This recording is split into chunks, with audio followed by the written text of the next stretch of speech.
This KFAN podcast is sponsored by Builders and Remodelers, exclusive Twin Cities provider of Elements Windows. Get the highest quality windows at unmatchable value. Visit buildersandremodelers.com for more details. The kick is blocked. This could be 2 points if he goes all the way.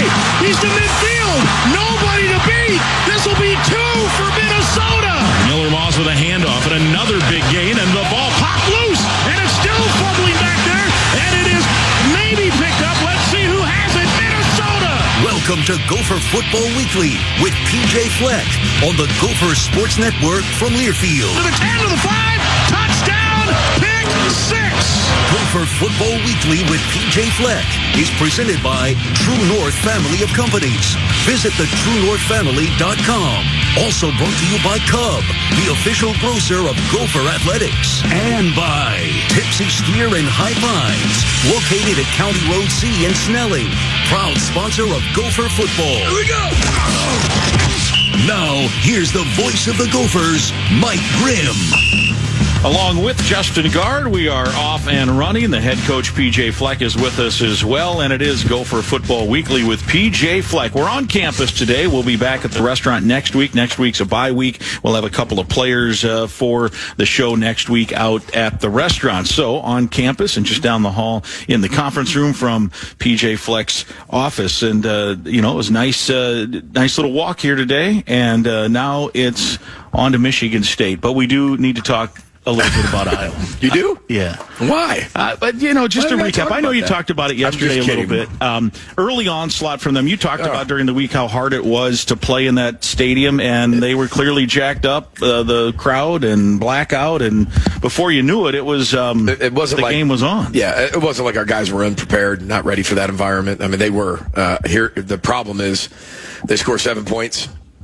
We get a chance to respond. We miss a block. We throw a really good out pass. We kind of lose our footing as we catch it, get back to, we kind of stumble, lose a yard.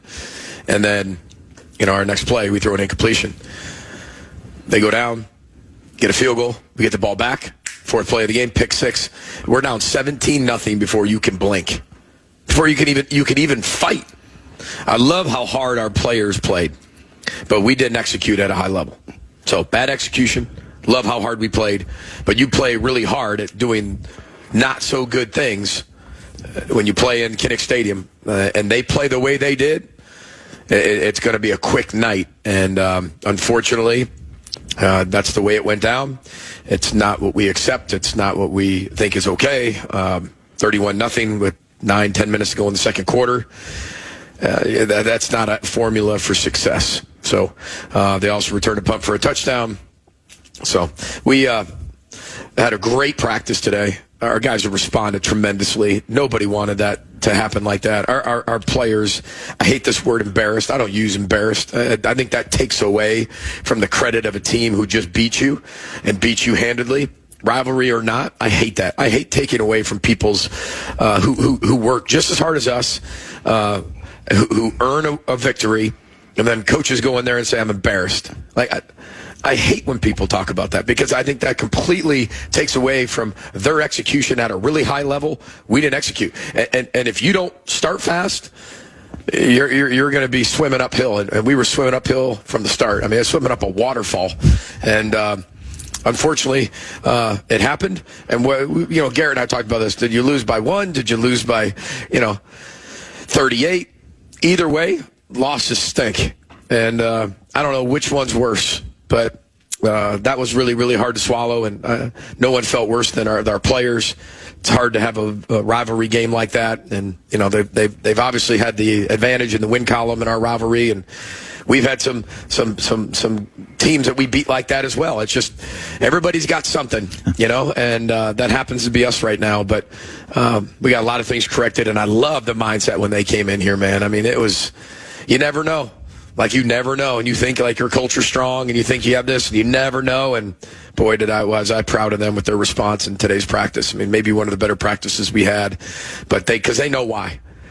Sunday was all about why. So what was the why? Take us through the why a little bit. Played really hard, executed at a very poor level. When you don't start fast, you throw a pick 6, you return a punt for a touchdown. you don't even have, there's not even almost time to respond. Right. It was almost like I hate this word too, but like a shell shock. Like I grew up on the Teenage Mutant Ninja Turtle, like arcade game. And somebody kind of gets you and you'd be shell shocked, and the turtles would, have no power.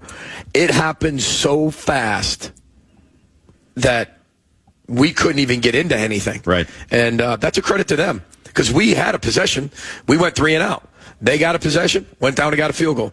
We had another possession. In the fourth play of the game, pick 6, 17-0. And you know as well as I do, you're down 17-0 at Kinnick and then throw 2 more interceptions.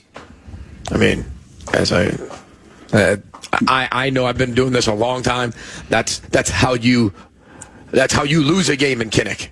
Yeah. And I'm not taking away that they didn't win the game. We lost the game, though. Like, we did everything you possibly could do to go wrong. Loved how hard we played. But when you lose a turnover batter 3-0 at Kinnick, you're not going to win. So how hard is it when you just mentioned it? You go through the whole week. You've got your practices. Last week you had the line working 25 hours, a day to get things ready. And then that quickly, there's going to have to be a lot of stuff go right because so much has gone wrong. Like, how tough is that to stay in the moment and make sure you get the fight that you want the rest of the game? Well, I think that's cultural, and I think that's about, every play is its own entity. You go 1-0 on every play. You go 1-0 in every game or 0-1. And our guys are trained that way. And that was the one thing I thought in the second half. I thought we played better. But again, it was out of control at that point when you're playing that team. I haven't seen many teams come back from a 31-point deficit against Iowa, and they could have quit. They could have folded up the tent. We talked at halftime. I don't care what the score is. Our season will be judged on how we come out and play in the second half. How? Maybe not the execution, but the how. And I thought they answered that bell. And that's all you can do at that point, right? That's all you can do. You can't control the first 15 minutes. That's done. That's over. It happens in high school, happens in college, happens in the NFL, and I think it says a lot about your team of how they respond to that and whether they can come back and win or not. That was a new point at that point. What I'm talking about is the actual effort, the drive, the willingness to go out there and fight and compete and swarm around the ball, and I was really proud of them for that. But it's a very helpless feeling. That was my question, and you don't want to be in games like that, but it's going to happen at some point when you're as a head coach walking the sideline. I know you like to take notes and collect your thoughts. What is it like? You just gritting your teeth, or you just like, let's get this thing done? What is the emotion of a head coach when you have to kind of rumble through something that happened like that? I don't think it's ever let's hurry up and get this thing done, or we would have ran the ball starting the second half and just made it as short as possible and say, hey, let's make this score look different. We came out working to put things together to go come back and win. And that's what I love about our team. And unfortunately, when you do that, we turn the ball over again, and they scored off of that. So I could have sat there and said, okay, let's just, fold up the tents. Let's make this not as a blowout as we possibly can make it. But we fight, man. And just wasn't our night at all in any phase, offense, defense, or special teams. And that's my responsibility. It's all of our responsibilities. I mean, I love, I'm a head coach I love standing up saying that's on me, because it is on me. It's all on me. But what's on me has to get fixed from everybody. And that's my job, to get every single person, coach, player, support staff, to get better. That's my job. Because we didn't get better from Nebraska to Iowa in the way we handled the game. I don't even know if we got better, because I didn't have enough time to see if we did get better, because we were in 4 plays, we were down 17-0. Mm-hmm. But you got to give them credit. And that's why they have built something that I don't think you'll ever see again in college athletics. And there's a reason. I think, I give a lot of credit to Kirk, as you know. I mean, it is on our end, at least my end, it's a respected rivalry. Because it is something that I don't think anybody will ever see again. But when he talks about, why would I stop? I'm having way too much fun. After 27 years of building it, and I'm not saying it runs itself, because to keep that up there has to be an enormous challenge to all of them. But they have an identity. They have a way they play. And when they get you in the way that they want you to play, They got you. And I knew this. Drake and I had multiple conversations. And you can coach and teach as much as you want. It's a little different in Kinnick. We haven't won there since 1999, except for 2 years ago. Like, I'm just telling you, it's a little different. Got it. It's just a little different. Guys, we got it. But there are a lot of players that we play because of our developmental program that are young. That was maybe their first time playing in Kinnick. It creates, it's been the, think back to, was it 2010, Michigan State, is it 2010 Michigan State goes into Kinnick undefeated and gets beat like 37-7, like run out of the stadium. That was the year they won the Big Ten championship. It's like the Bermuda Triangle, and at least for me, and maybe it's not for other people, but, and that's something that every head coach has. You look at every head coach, whether it's a kryptonite, whether it's I'm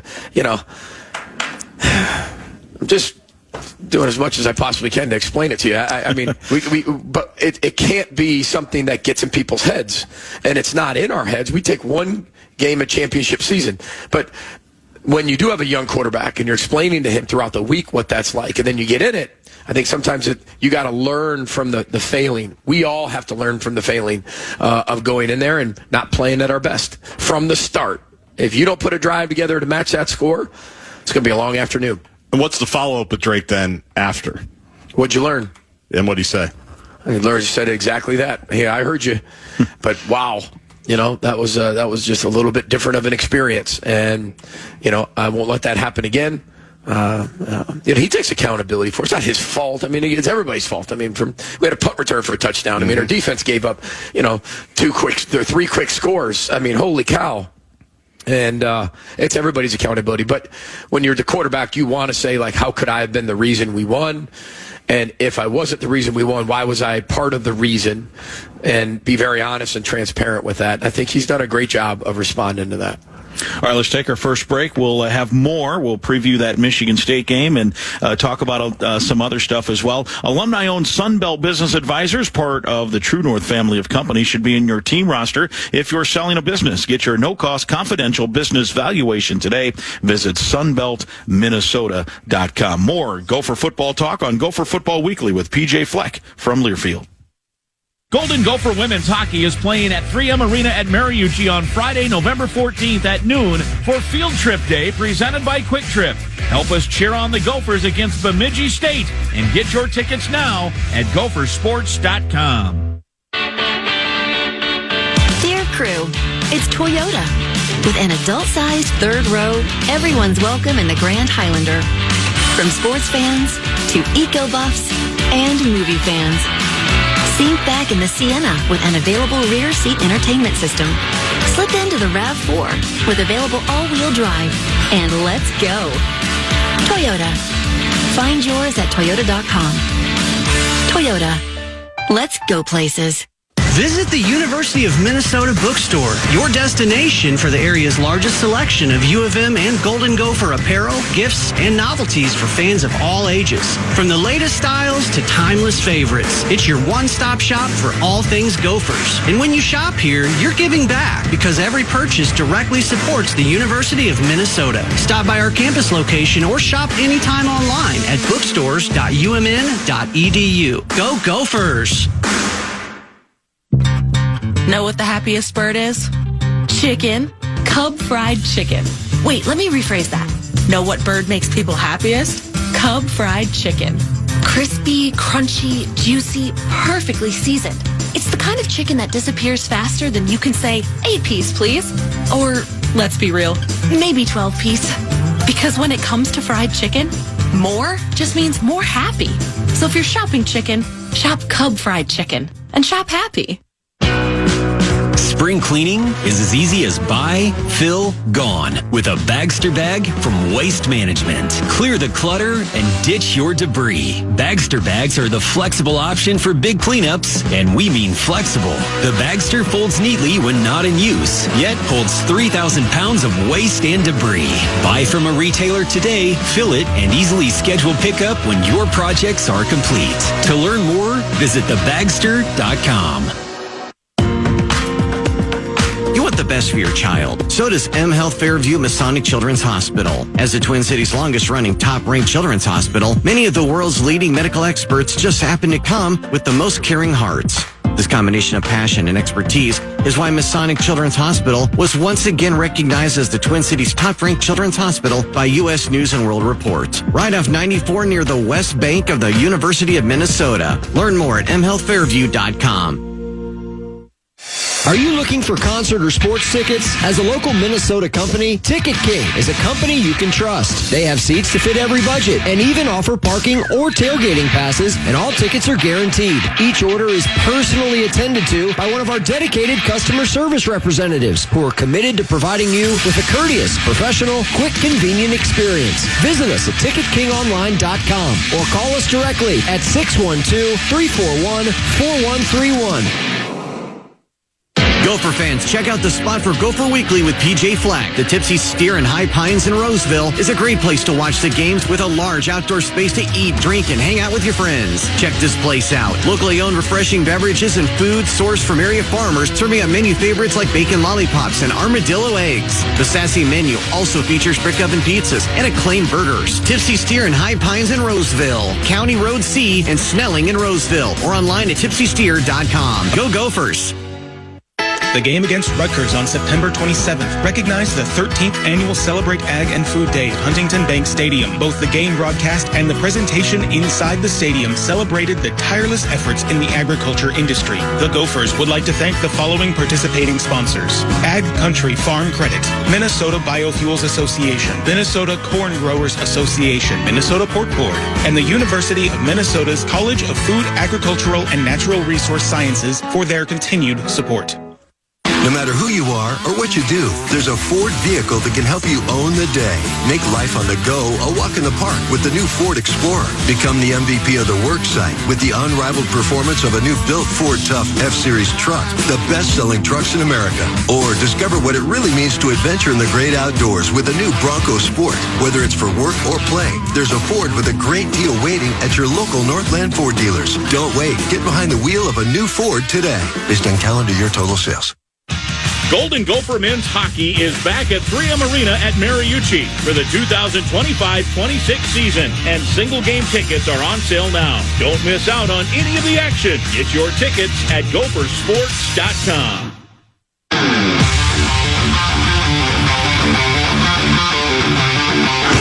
It's time now for the AVR Remix on Gopher Football Weekly with PJ Fleck. AVR, a McNamara company. Quality and service delivered. Lindsay to throw, does over the middle, and that is caught by Kenrick Lanier out near midfield, and a nice pickup there of just under 20. Here's Gronowski. He wants to throw, now feels pressure, and sack. The first sack of the day for the Golden Gophers. Here's a sack. That is good news. Matt Kingsbury gets his second sack in as many weeks. He's now at 2.5 sacks, and that's all the way back to the 27-yard line. There they were, the AVR Remix highlights from Saturday's game in Iowa City with the setback. The Gophers 5-3, 3-2. A lot of games still to be played, although we're 8 weeks in. They're 8 games in. The season feels like me. It's flying by. I think a couple weeks ago you told me I was crazy. You think it's felt like all of 8 weeks. Every one of them. Every single minute of those, yes. It just happens that way. And I haven't had many seasons. I'm like, man, that flew by. But, I don't know what's worse. This is for you, for credit for you. The head coach on the sideline in the second half, or the play-by-play guy that has to, you're keeping everybody entertained through voice as well. So, first of all, I appreciate you. I have no idea. You might have just bashed me the whole time. I'm not sure. I would never do Let's that. roll the clip. We don't need to roll anything. Let's go to that one that he actually did. We don't need to do that. No, but pretty cool. Like, even what you said with Kingsbury, like, there's a bright spot. Like, the thing is, when you peel back the onion on that game, there are so many things that you just throw out. Like, yeah. But there's also some things that nobody wants to hear this, but there are some really good things that happened that are covered up by all the mud, filth, gunk, and unfortunately, that's how it went, and that's not acceptable whatsoever inside this program. And you got to give them credit, though. They played really, really well. Do you, I know you were asked this yesterday, it's 5-0 at home, 0-3 on the road. I know the schedule dictates some of that. Those are 3 hard places to play. Do you, and I know you study a whole bunch of stuff you put into what do we want to do on a road trip, so how much do you talk about what do we got to do to get started quick on the road? And I know it's not a road game this week, but you've got a couple coming up with some unique circumstances, a baseball field and a Friday night game in your last 2 road games. Everything deserves its own attention, right? And you give it the credit that it deserves, but I don't think you overdo it one way or another. It's not like, oh man, we got to play on the road, and oh yay, we're back at home. It is all about, we'll play in a parking lot, we'll play wherever they tell us to play, we'll play whatever time they want us to play because it's our job to get them ready. And the way we prepare is similar. It's not exactly the same. You're changing it each week based on where you're headed. What is it going to sound like? I thought we did a really good job preparing them inside the indoor. I just never got a chance to really kind of see if that preparation really paid off because it was out of hand so quick. And that's part of it. You can't ignore that. When you get attacked like that so quickly, and you get shell-shocked like that, and you're down that quickly, it says a lot about your team, the character moving forward from that point on. And I thought they did a great job leading and great job playing and worked their butts off. And that gave there was a lot of hope coming from that game, even though that one was already out of hand. And apologize to all of our fans. I mean, that's not what we want. That's not the product you want on the field. But every coach has gone through there, and unfortunately I've seen it in a lot of different areas. I've seen it when I was at Western Michigan against the Hawkeyes, and I remember Kirk Ferentz meet me at midfield after that game and looked at me and tilted his head and said, "Been there," and shook my hand. And this one, he came and shook my hand, and he was like, "It's one of those days." I was like, you know what? He's so right. He doesn't have to say a word to me. He could just shake my hand and walk by. He's like, "One of those days." And I was like, "You took the words right out of my mouth." Like, yeah. Can you go do my press conference? That was really nice. Would you mind talking just to go down the hall? Ryan Burns and Randy, and we're talking to Andy Greeter for me? That'd be great. Yeah, he did say that. I was driving home in his radio postgame. He said, "You never see that coming, right? Because why would you? You can't show up and expect that all that stuff's going to go." You've said either way, exactly. Like truly either way. When you're looking at the rivalry game, and even on offense when it goes your way, like. I didn't, you're seeing how things play out. I mean, Maryland last year, I said, well, I saw that coming. Well, I mean, you don't really see, you prepare your team, and then however the game unfolds, you prepare them for every situation so they can respond to that. And then sometimes, like, that game happens, and he's a very wise coach. He's been around a long time, and his words to me weren't some coach cliche, I'm just going to say this, a good game, stay healthy. I mean, everybody says that. You know what I mean? Like, good luck. Yeah, good luck. Hey, all the best to the future. Go get them, But this was more like, hey, it happens. Like, and... He's right, yeah. And unfortunately that happened to us, and that's no excuse whatsoever. It was as bad as it could have got. So you've said a couple interesting things in our post-game interviews this year, like at Cal, where you've talked about maybe I overthought it with the sleep and all these things that we were doing. I think this week you said, did we put too much stuff in? Did I put too much stuff in? Was it too complicated? Things like that. How do you balance the emotion of the moment when you're trying to think of all of it? You obviously had a bus ride to think, and then Saturday night, Sunday morning to try to figure out the reflection part of it in terms of getting the team ready. Did I do too much? Did I not do enough? Am I just not thinking clearly in the moment because it just happened? How do you balance all of it as you move forward to try to get ready for the rest of it? Yeah, part of that is that the post-game press conference is maybe one of the most reactionary, maybe uneducated, maybe some inconsistency in what you say because you haven't even watched the film. You're going based on how you felt it from the sideline. You're looking the iPads. You're adjusting. You're constantly moving. It's always the next play. So you have a really good feel of it, but a lot of times it's not as 100% accurate as you maybe thought it was. It's never as good as it was, and it's never as bad as it was. And I know a lot of people, after I just said that, no, it was as bad as it was. There were still some really good things that happened. I think just it happened so fast that I couldn't even evaluate how we were going to be able to perform within the game plan. And again, that responsibility falls on me because we have to start faster. It wasn't, it wasn't too much.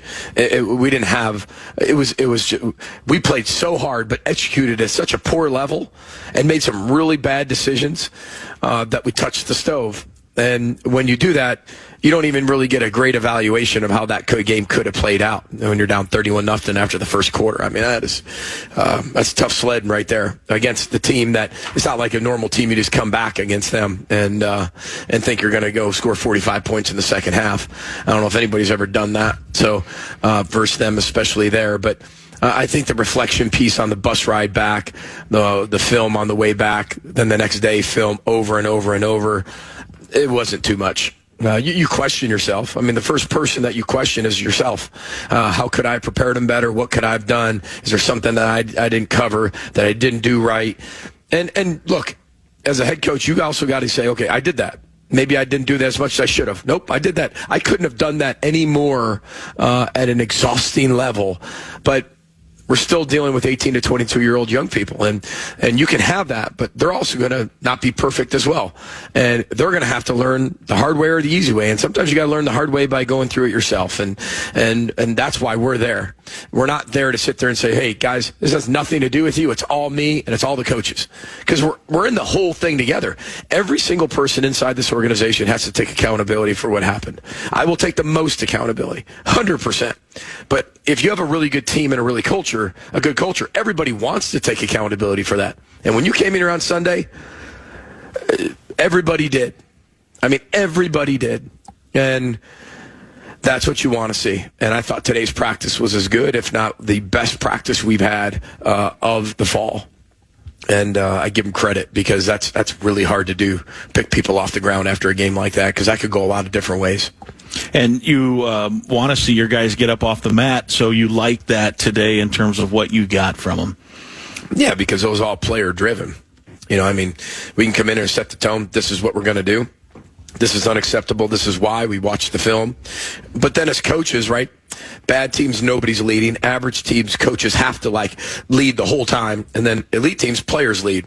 We're kind of in the mix between that elite and coach period. Right? Because there's sometimes we have to, because we do have a lot of young players at key positions, we have to infuse that leadership more than ever. And then there's some positions you got to step back and let them do it. So every position has its own feel to it. But I think our coaches had a really good balance of that yesterday and Monday. Tons of guys in the building constantly. And again, we're not a reactionary program where you panic. This isn't about that. This is about, we were 0-1 at Iowa, whether we won by 1 point or got blown out.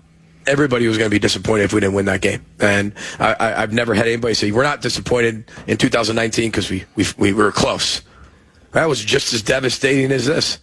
So when you lose, everybody puts so much into it at every school, every NFL team, all week. We all do close to the same things for preparation. And when you put that in there and you don't get what we strive for, that hurts. And it hurts everybody. That's why you see the hurt, because it's the time invested. It's not just the result, it's the time invested that you see that now you start back over at zero. And on the flip side, it's why you enjoy the wins and body surf and do all that stuff, right? Absolutely, because it's really hard to win. It's so hard, and I will never take winning for granted whatsoever. And I'm not built that way. So, yeah, when we win, we're going to embrace that moment to accomplish the 1-0 goal. When we don't, we're hurt. You know, you're devastated. You got a 5-hour bus ride to think about it the whole way back. But that's where you grow the most. That is where I think some coaches are at their best, and I think that's where some coaches are at their worst. And I think we're really good at it and to respond. All right, we'll take a break. We'll come back. We want to remind you that you can visit the University of Minnesota bookstore for the area's largest selection of U of M, that is, in Golden Gopher apparel, gifts, and novelties for fans of all ages, from the latest styles to timeless favorites. It is your one-stop shop. Every purchase directly supports the University of Minnesota. Shop in-store, on campus, or online at bookstores.umn.edu. We'll give away our gift card next week at the Tipsy Steer in High Pines when we come back. It'll be a Players show next week with the bye week, and then we're back at the Tipsy Steer the following week as well, leading into that Friday Oregon game. So that is the schedule for the next couple of weeks. On campus today, we will preview Halloween. Yes, it's Mr. Fleck's one of his favorite times of year, so we'll talk about that. This is Gopher Football Weekly with PJ Fleck from Learfield.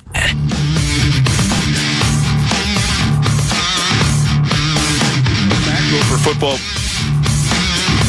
Welcome back, Gopher Football Weekly with PJ Fleck. We're on campus today. Minnesota and Michigan State at 2:30 kickoff on Saturday. JG will take air along with all of us at 12:30, and Gopher fans don't miss out on the Gopher Garden, the pregame Fan Fest. It's presented by Huntington Bank, located on Oak Street outside the stadium. Gopher Garden opens 3 hours before every home game, of course, including this weekend. Catch the Gopher Football Tailgate radio show, enjoy the Pride of Minnesota Marching Band's pregame concert, and experience all the excitement leading up to kickoff. And Guardsy oftentimes will have special interview guests and other folks up on the stage and face painting and bags. Well, I'm not doing any face painting. No, you're not. Don't ask people to come up to I think there's a lot, and I don't even know if there is anymore, but there's a lot of stuff. You should come out. It's a hell of a time. It is. It's a great vibe. It's very fun.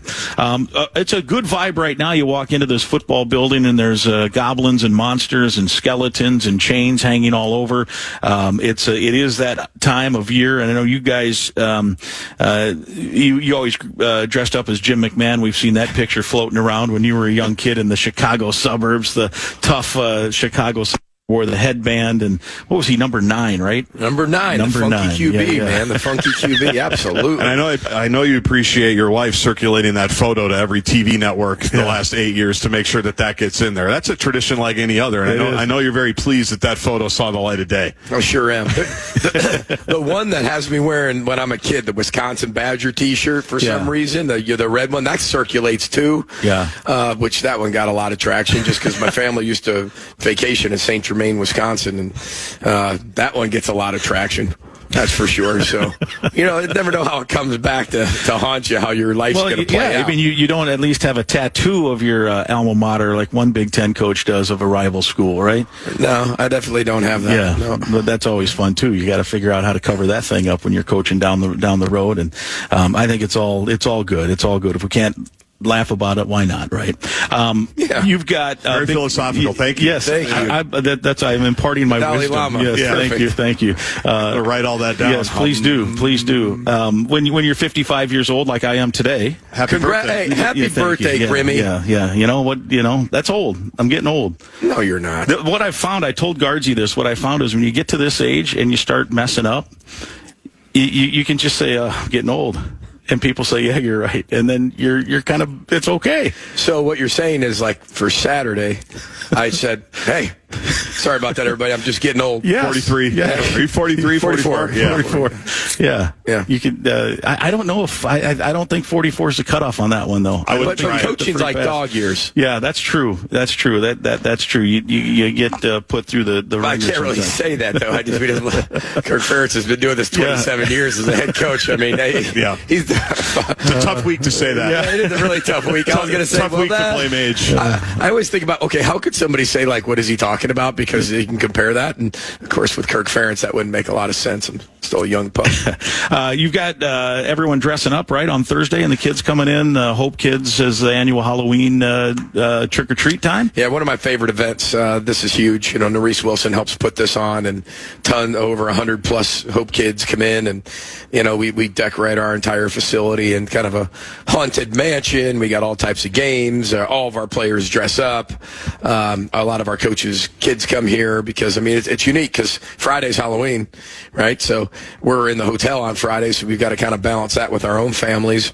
I think it's really, really good for our program. It's one of the best events to watch those kids really smile and have a great time. And I think Norris Wilson goes all out, that's for sure, and makes this place really have that Halloween feel. Yeah, I said that it's your favorite holiday, but really it's Norris, right? It's his favorite holiday, I think, right? Yeah, it's my least favorite holiday. It's Norris's favorite holiday. Yes. Well, what's wrong with Halloween?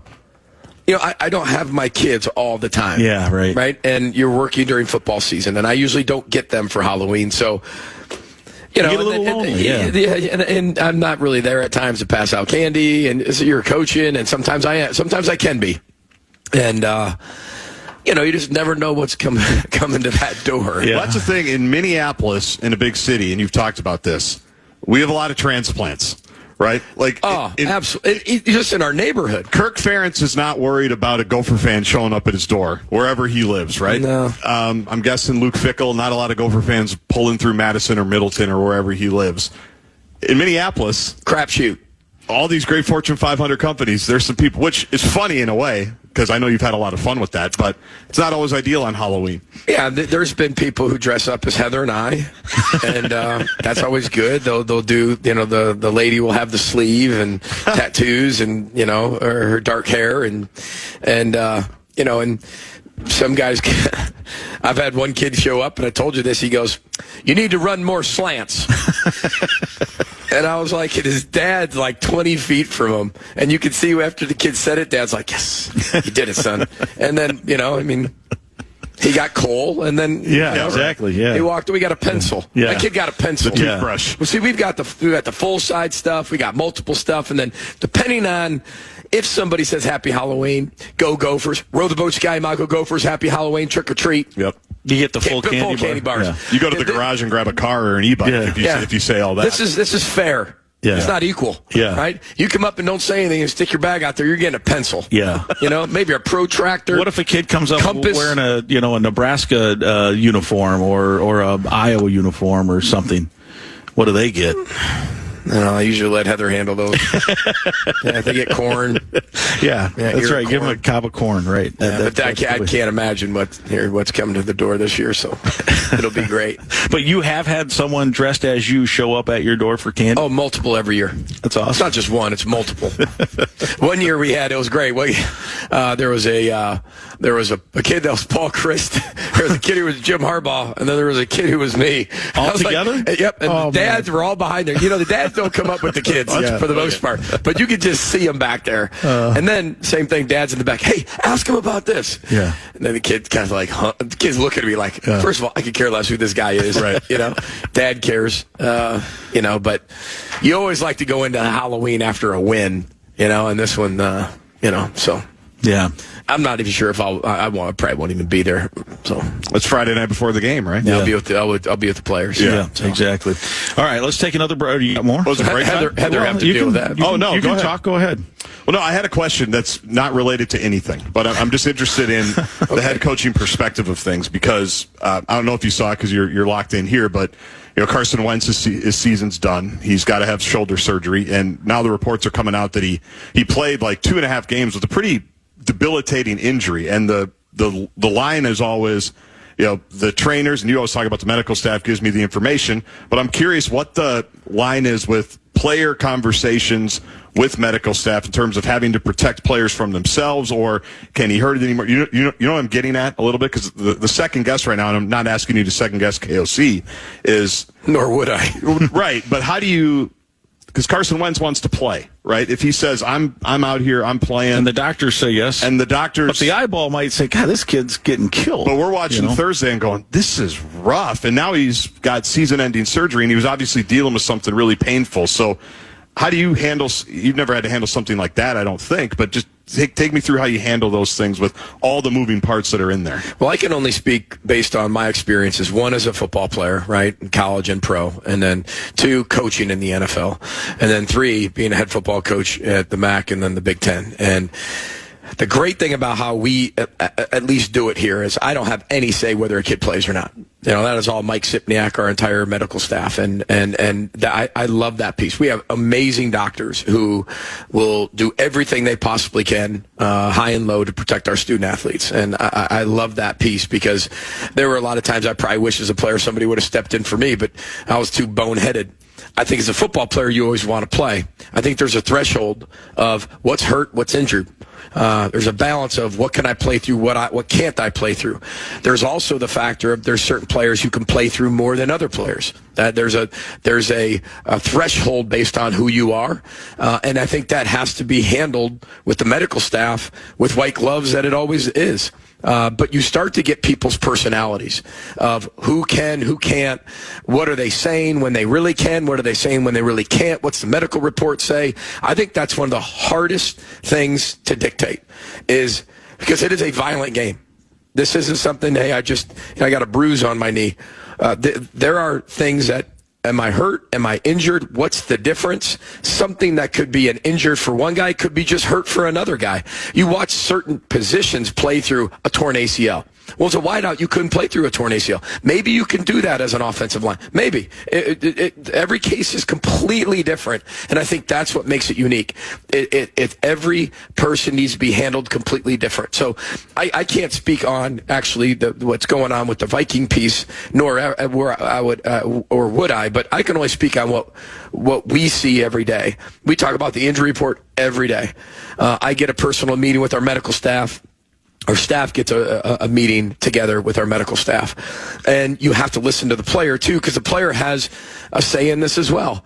But the doctors have a say in it as well. So it goes into this a little bit of a formula, and then you make a decision. And then in-game, that's all depending on how, you're not sitting there, you're looking at the player, you're seeing how he responds, you're seeing how he gets up, you're asking him on the sideline, the doctors are taking care of that, they go into the tent, that's why I don't go in the tent. It's not my business. It's somebody else's business. I'm not the doctor. I got an 18 on the ACT. I mean, I don't know what's wrong with these guys, but I do trust our medical staff. I think there's a fine line because it is a violent sport. Each kid can play through more than less. Hurt, injured, there's a big difference. So I don't know if I answered your question. I just think that there's a global approach, and every case is handled completely different. But I can't tell you how many times I was hit on the field, and it hurt so bad. And I get back to the cell, it still hurt. But then I could play through that. I could get through that. And then there were certain times like there's nothing I can do about it. There's no way I can play. So I think there's that balance to that goes in from the trainers to the medical team and then the player. I think there's a balance to all three of those things. You've got, you say daily meetings then, or just even if it's an email to say, here's the list of what's going on? No email, like face-to-face. Yeah. I have a personal meeting every day with Mike Sipniak, our trainer, who talks to me in my office just about with Garrett Chernoff, our GM, about, hey, here's what the report looks like in the morning, and then we do another one in the afternoon, and then I usually grab him before he leaves because it can change throughout the day. It changes pre-practice, it changes during practice, it changes after practice, and that way I can get a feel and make decisions game plan-wise, a guy's going to be there or not. What are the percentages guy's going to be ready on game day? What are the percentage he goes in game day? And we probably won't have him after the first, second quarter. Those are all the things you talk about because it affects your game plan. And that's where, Darius was a little banged up going into the game, dealing with a certain thing that happened in kind of a jog through and during the week, and went in the game. And game plans for Darius. Thought he was going to make it. Comes out. One play.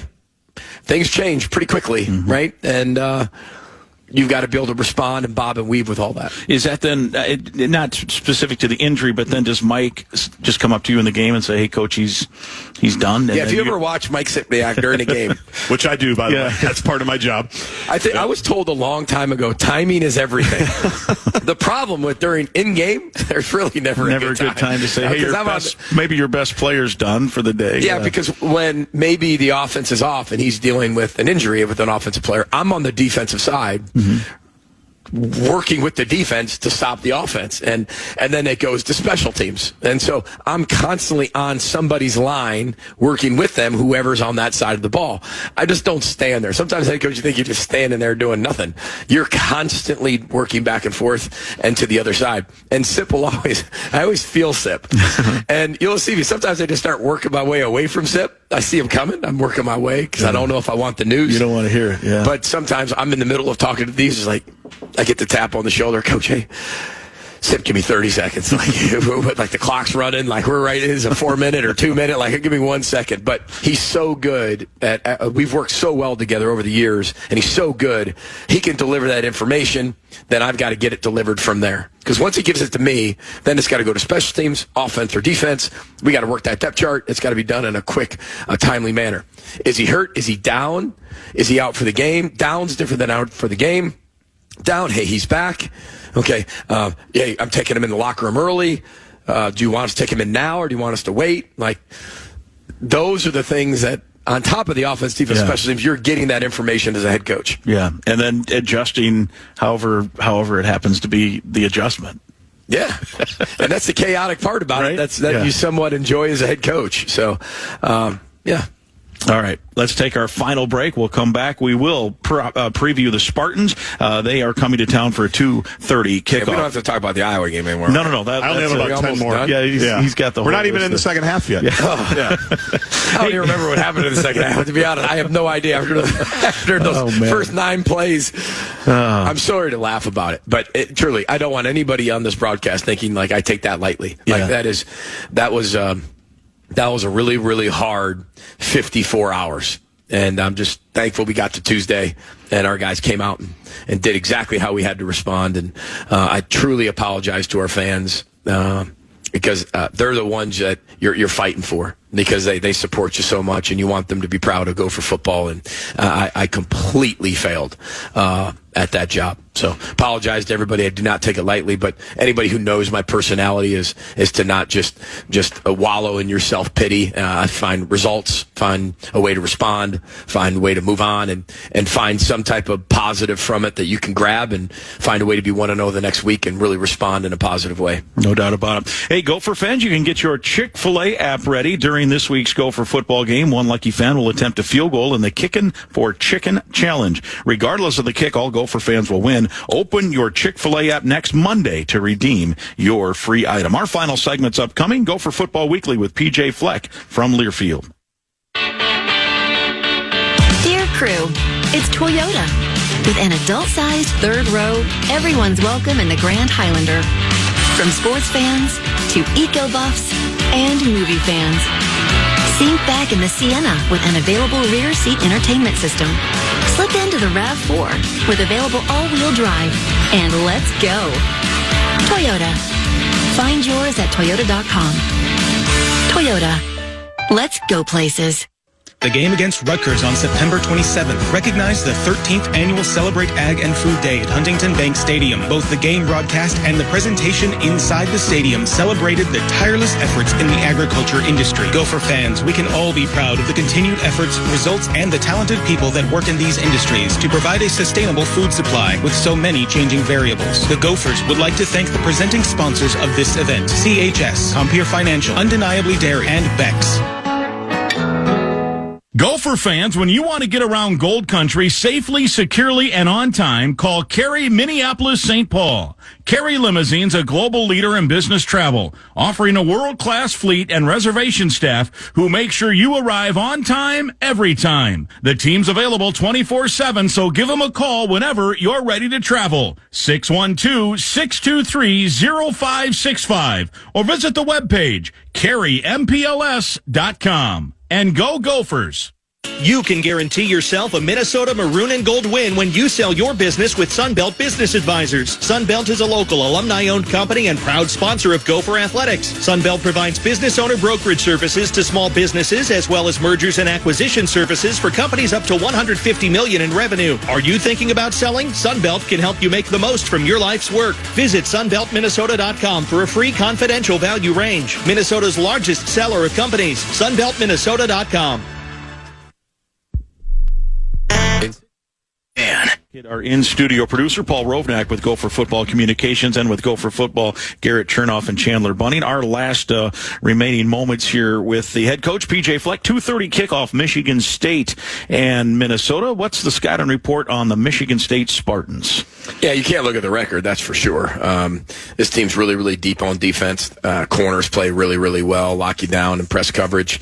Joe Rossi-type defense. I mean, they're going to keep things in front of you. They're going to give you a lot of different looks. They're going to play relentlessly. They've also, on offense, the quarterbacks, they're probably going to play both quarterbacks, which we understand and know and have to have a plan for both. Really good tailbacks. They're tough and they're physical. They fly off the ball.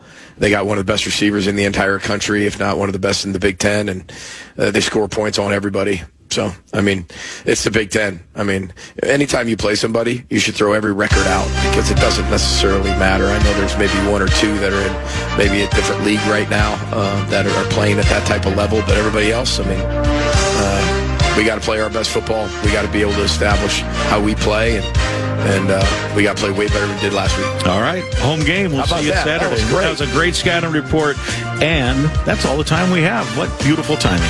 Gopher Football Weekly with PJ Fleck from Learfield.